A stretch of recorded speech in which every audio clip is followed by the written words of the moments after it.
Hello everyone and welcome back to my channel today, and welcome to a bit of a different video for me. I haven't done a list in a very long time. I've done some collaborations with some of my friends. If you like them, then go and check them out. And my last list was really my top 20 albums of last year, and so there have been a lot of records that I haven't reviewed this year, either due to the fact that they came out on really busy weeks or that I was just busy personally in my life, because you know, this isn't a full-time job for me, so sometimes I have to choose life over doing a review. And so today I'm going to be talking about 6 albums that I've missed out on listening to this year and reviewing this year. These are records that a lot of people have asked me to review, and also records that I've just seen explode on my Twitter timeline over the year, because there have been some records that have come out that have just had so much hype behind them, and I just didn't get around to checking them out until now. So let's just get straight into the first record. First record I'm going to be talking about is Grayscale's Adornment. Now, this is one of those records that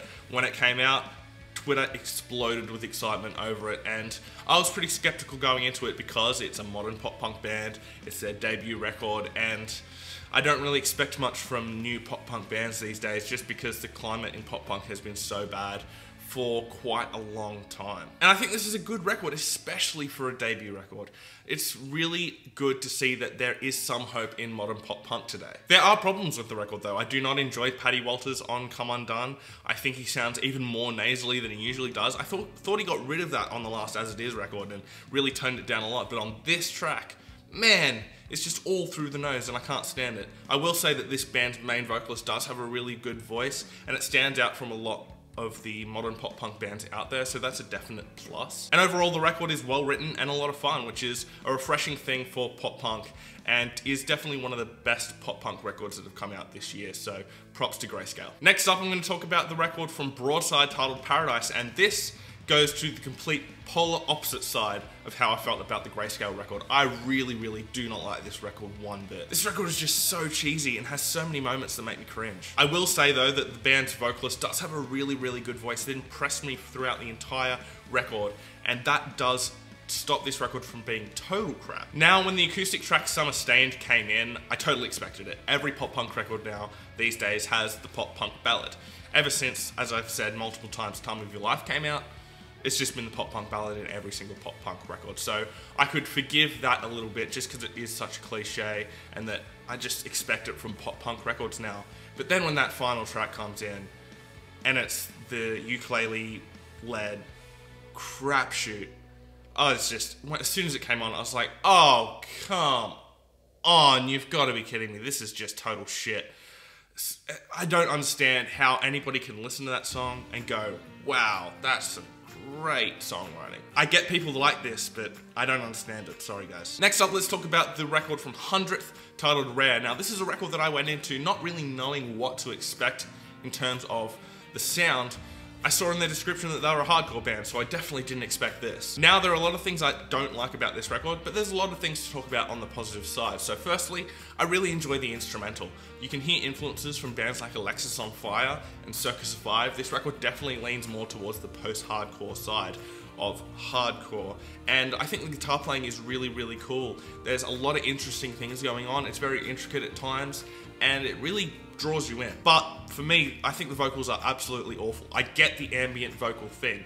I really enjoy it with bands like Turnover and Balancing Composure, but on this record they've produced them in such a way that listening to this record, I could basically only hear syllables for the large majority, and it just became boring very quickly. But for the first few songs, you might find this record very enjoyable. Next up is a very small band called Elder and their record Reflections of a Floating World. Now, this is a record that I got put onto from That's Not Metal, so thank you to those guys for that. And as a progressive rock fan and a progressive rock artist, this record is so interesting to listen to, and it really engaged me. This record really focuses on the instrumental, and the vocals only ever really come in from time to time, but when they do, they make a massive impact and elevate every section that they're in. This record is long, the songs are drawn out, but it's all for a purpose. But if you don't like long, expansive songs, this record probably isn't going to be for you. Even for me, this isn't a record that I'm going to chuck on constantly and listen to over and over and over again. It is a record that I'll go back to every few months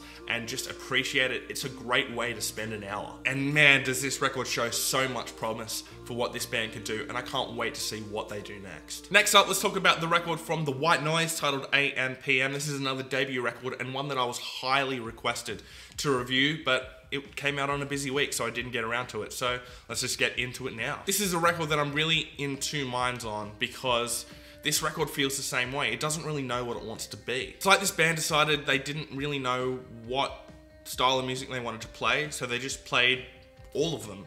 And so therefore this record is just not at all cohesive and just feels like a mess. If you lose attention for 30 seconds, you might come back and go, oh, did it change to another record? Where this record excels is when it goes full metalcore. This screaming vocalist has a great voice and he really writes to the instrumental perfectly. The instrumental is also the most interesting in those metalcore tracks. They just need to chuck out the popular leaning tracks like I Lost My Mind.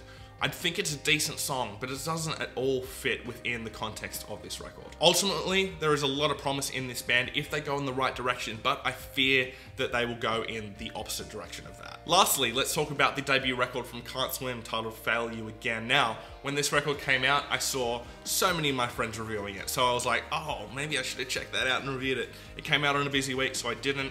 I'm about 6 months late to this record.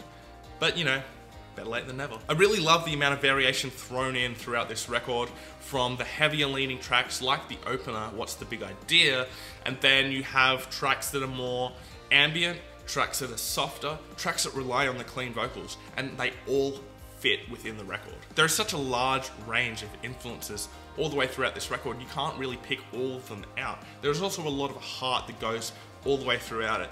There are some softer songs where their vocalist is really pouring his heart out and you can really feel the emotion. You can really feel that the band care about these songs, and that's something that a lot of bands miss. And the songwriting is very, very strong, especially for a debut record. This album isn't perfect. There are moments where the band could do more, but I'm really excited to see where they go from here. And that's all the records I'm going to talk about today. I'm sure I'm going to have to do another one of these videos towards the end of the year, but for now, those are the 6 that really stood out to me, and ones that I felt like I had to put my opinion on. So thank you guys for watching this video today. Let me know what you thought of all of these records, and if there's any other records that I've missed throughout this year, comment them down below and I will check them out, and maybe they'll be in the next video of albums I've missed. Thanks for watching my video today, guys. Please hit subscribe down below, and I will see you next time.